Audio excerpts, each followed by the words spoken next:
Once bustling shopping strips now looking like ghost towns. The double whammy of a pandemic and online boom hitting retailers for six. Many have closed. Others are just holding on. No foot traffic, no tourists, no business. I've been here for 3 years and this is as quiet as it's ever been.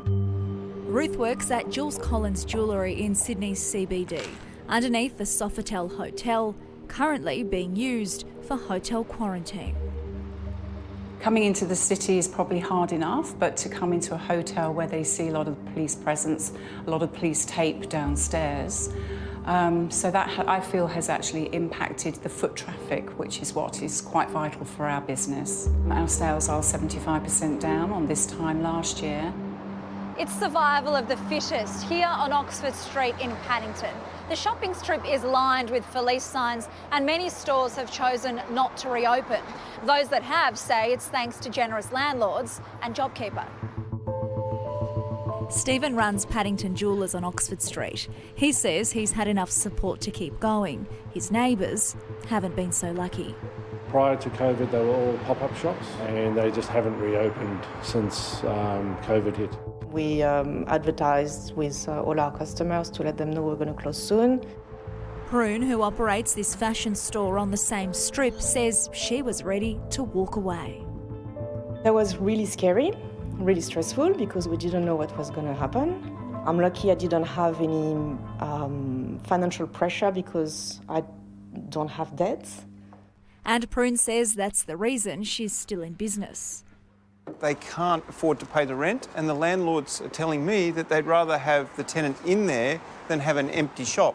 Michael Pallier of Sotheby's Realty believes things won't improve in the area for at least 2 years. What is the future of a shopping strip like this that is so iconic in Sydney? These shops may end up becoming residential. People may board them up and they might use them as apartments and things like that rather than have them as retail.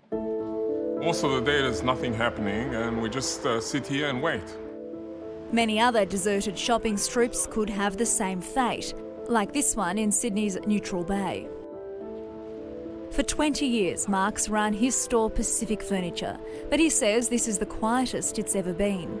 Areas like Church Street in Richmond or Chapel Street in South Yarra, Oxford Street in Sydney, those leases and those tenants there are up to 20% vacancy rate, so it's very concerning for the industry.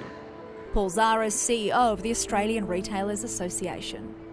On the positive side, we've seen people have moved and transitioned well into online shopping, but of course that doesn't suit everybody.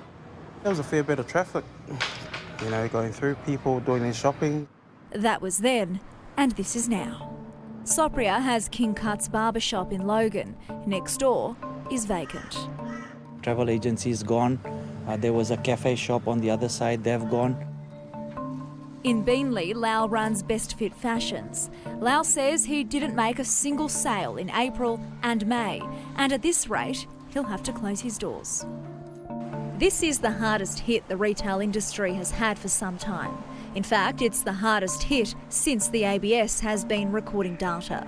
And while retailers in New South Wales and Queensland may be getting back into the swing of things, Victoria has taken 4 steps back. Just ask Matt Lanigan, who runs Lucky Penny Cafe on Chapel Street in Melbourne. There's been about 18 businesses in the Chapel Street precinct that have shut for good. Now Chapel Street is a ghost town once again, but Matt remains positive. Chapel Street's been through peaks and troughs before, so I think that everyone's kind of digging their heels in and knuckling down and doing what they have to get through, and then, there'll be a silver lining on the other side.